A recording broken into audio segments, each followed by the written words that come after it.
Hello à tous, j'espère que vous allez bien. Je suis super heureuse de vous retrouver. Encore une fois, vous savez bien, comme chaque samedi pour une nouvelle vidéo. Et aujourd'hui, j'avais envie d'aborder un thème un peu différent de d'habitude et de déconstruire 5 clichés que j'entends régulièrement sur le métier de conseiller ou de conseillère en images. Avant de démarrer, je vous rappelle que vous pouvez me suivre sur les réseaux, que ce soit Instagram ou Facebook. Donc Instagram, vous pouvez un petit peu suivre mon quotidien en story, vous le savez bien. Petit à petit, les looks vont également revenir en photo. Je me réjouis de partager tout ça avec vous parce que j'ai plein de chouettes choses à vous partager. Et vous pouvez aussi toujours me suivre bien sûr sur la page Facebook pour être tenu un petit peu au courant des actualités, des formations, etc. Donc on démarre tout de suite cette vidéo. Et donc pour celles ou ceux qui me découvriraient ou qui m'ont découvert il n'y a pas très longtemps, eh bien mon métier c'est d'être donc conseillère en images. Donc je suis conseillère en images à temps plein, donc c'est mon métier.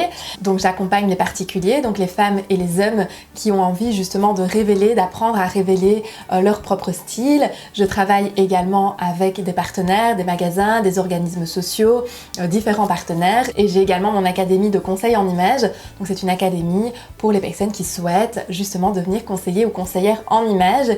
Et donc des clichés par rapport à ce métier, j'en entends très souvent et j'avais vraiment envie de casser un petit peu ces clichés et de déconstruire tout ça avec vous. Le premier cliché qui ne va certainement pas vous étonner, c'est que le conseil en images c'est un métier superficiel et que du coup en tant que conseillère en images ou conseiller en images, on est donc superficiel. Eh bien, il n'y a rien de plus faux que ça parce que c'est pas du tout quelque chose de superficiel, bien au contraire, parce que le but du conseil en images, c'est vraiment d'arriver à révéler qui vous êtes à l'intérieur et à le démontrer finalement à l'extérieur. Donc c'est vraiment ici d'avoir un look, un style qui nous ressemble, qui ressemble à qui on est, à ce qu'on a envie de transmettre, à ce qu'on a envie de dégager, et finalement il n'y a rien de superficiel à ça. On le sait, hein, l'image est importante. Alors aujourd'hui effectivement, hein, on vit dans un monde où l'image prime peut-être un petit peu de trop, ça je vous l'accorde, mais ça a toujours été le cas, donc c'est-à-dire que l'impact de la première impression, de la première image qui va se dégager de vous, c'est quelque chose qui existe depuis toujours. Donc vous-même, hein, vous pouvez faire le test quand vous rencontrez quelqu'un pour la première fois, le pouvoir de la première impression est important, avant même que la personne ait ouvert la bouche, finalement vous vous êtes déjà fait une image de cette personne, vraie ou fausse.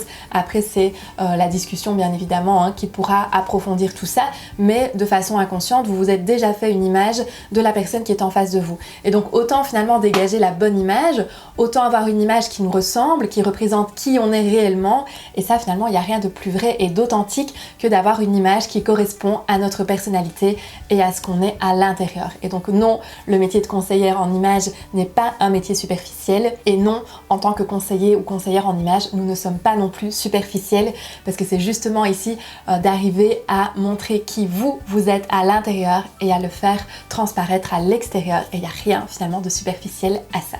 Un deuxième cliché que j'entends très souvent, c'est que faire appel à une conseillère en images ou à un conseiller en images, c'est pas pour tout le monde, c'est pour l'élite, qu'il faut du budget pour ça et que c'est pas pour tout le monde. Et bien de nouveau, c'est complètement faux parce que tout le monde peut vraiment faire appel à une conseillère en images.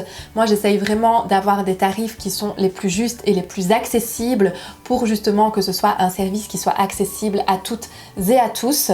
Alors bien évidemment, en fonction des régions, il y a des prix qui sont un petit peu surfaits, donc sauf cette exception faite, ça reste vraiment un service qui est accessible à toutes et à tous, et c'est même un service qui pourra vous faire des économies, parce qu'à partir du moment où vous connaissez les bonnes coupes de vêtements, à partir du moment où vous connaissez les bonnes couleurs, le style qui vous convient, et bien automatiquement vous allez faire les bons choix aussi par la suite pour les vêtements dans lesquels vous allez investir. Vous allez investir de façon plus raisonnée peut-être, des achats qui sont un petit peu moins compulsifs, qui sont un petit peu moins liés à la tendance ou à l'envie, mais vraiment des achats qui sont un petit peu plus réfléchis, et donc vous allez voir que ce sera bénéfique aussi pour la suite parce que vous vous sentirez mieux dans vos vêtements et vous achèterez mieux également. Et donc non, le fait de faire appel à une conseillère en images ou à un conseiller en images, c'est pas juste pour l'élite entre gros guillemets, c'est vraiment un service qui se veut accessible à tous et à toutes, et c'est comme ça en tout cas que moi je vois la chose, c'est que pour moi ça doit vraiment rester quelque chose qui est accessible à tout le monde. Du coup, le troisième préjugé qui en résulte un petit peu finalement, qui en découle un petit peu, c'est qu'on va emmener la personne, si on fait une séance de personal shopping, dans des magasins hors de prix. Et bien ça, de nouveau, c'est complètement faux. Donc vraiment ici, une bonne conseillère en image ou un bon conseiller en image va s'adapter à sa cliente ou à son client. Donc on s'adapte vraiment à son budget, à ses objectifs, à ses habitudes, à son mode de vie. Et donc on peut tout à fait aller faire du shopping et une séance de personal shopping complètement efficace dans des magasins qui sont accessibles. Et c'est d'ailleurs le but finalement. Je vais rarement dans des magasins qui sont hors de prix, sauf si bien évidemment c'est une demande de la personne, sauf si bien évidemment ça fait partie de son mode de vie, de ses habitudes. Mais hors ce cas de figure là, encore une fois, c'est vraiment l'exception. Habituellement, je me rends vraiment dans des magasins qui sont accessibles, dans lesquels je suis sûre que la personne va pouvoir trouver son bonheur en fonction de son budget, de sa morphologie, de ses objectifs. Ça, c'est vraiment très important. Et les magasins, je les choisis en fonction de chacun, de chacune, donc ce ne sera jamais exactement les mêmes. Et donc je les adapte vraiment en fonction de la cliente ou du client. Et donc ça, un bon conseiller en image ou une bonne conseillère en image, c'est comme ça qu'il ou elle doit fonctionner, s'adapter vraiment à la personne. Et donc non, le but ce n'est pas d'emmener la personne dans des magasins qui sont hors de prix, où la personne ne pourra avoir finalement qu'une pièce peut-être pour son budget initial. Ça n'a absolument aucun intérêt finalement. Un quatrième cliché que j'entends souvent, c'est que le conseil en image, c'est du relooking comme à la télé. Alors certes, le mot relooking, je l'utilise aussi sur mon site, etc., sur mes supports, parce que c'est le terme qui est connu du grand public.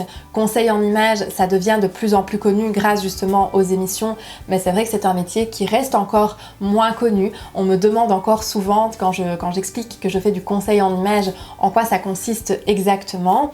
Et donc le conseil en image ici est associé effectivement de façon inconsciente au relooking, parce que c'est le terme qui est le plus connu, mais ce n'est pas du relooking. Donc après, vous avez des conseillères en image qui vont effectivement faire du relooking, mais le relooking et le conseil en image, c'est deux choses qui sont complètement différentes. Donc moi, si on me contacte par exemple pour faire du relooking, ce n'est pas quelque chose que je fais, ce n'est pas quelque chose que je propose, et alors je renvoie tout simplement vers quelqu'un d'autre. Et il y a d'autres personnes qui font ça merveilleusement bien et qui se basent vraiment ici sur le relooking.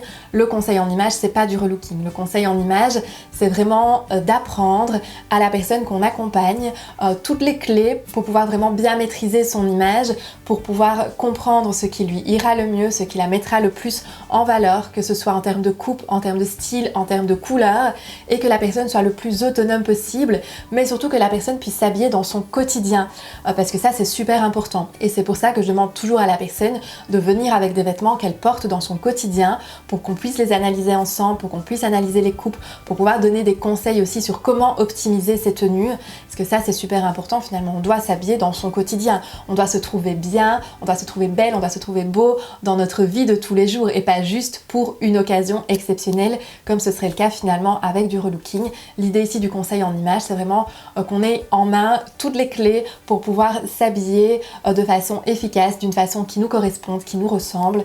Et donc c'est vraiment ici des outils qui sont applicables dans son quotidien, dans sa vie de tous les jours, parce que c'est super important finalement de se sentir bien dans ses vêtements, dans sa vie de tous les jours. Et enfin, un dernier cliché que j'ai déjà entendu, c'est que une conseillère en image ou un conseiller en image va vous juger.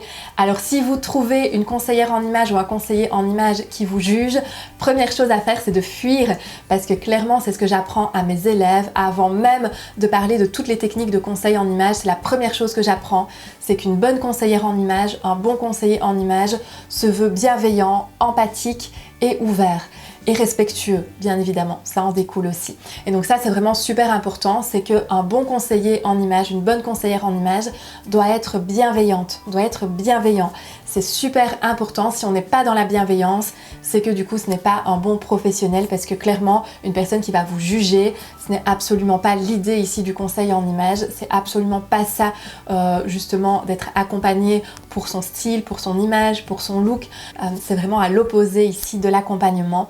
Et donc non, jamais aucun conseiller ou conseillère en image ne vous jugera, parce qu'on est vraiment ici dans la bienveillance, dans l'accompagnement positif, dans l'écoute active et positive. Et donc c'est vraiment important aussi de casser ce cliché, parce que non, une conseillère en image ne doit pas vous juger, elle doit vous accompagner, vous aider à vous mettre en en valeur, à bien comprendre tous les trucs, toutes les astuces pour justement avoir le look le plus harmonieux, la silhouette la plus harmonieuse et vraiment vous donner tous les outils, mais en aucun cas vous juger ou vous faire sentir jugé. Donc voilà ici 5 clichés que j'avais vraiment envie de casser et de déconstruire avec vous. J'espère que cette vidéo un petit peu différente de d'habitude vous aura plu aussi. Si vous avez des questions sur le métier de conseiller ou de conseillère en images ou des questions par rapport à cette vidéo, j'y répondrai bien sûr avec plaisir comme à chaque fois. Posez-les juste ici en dessous en commentaire.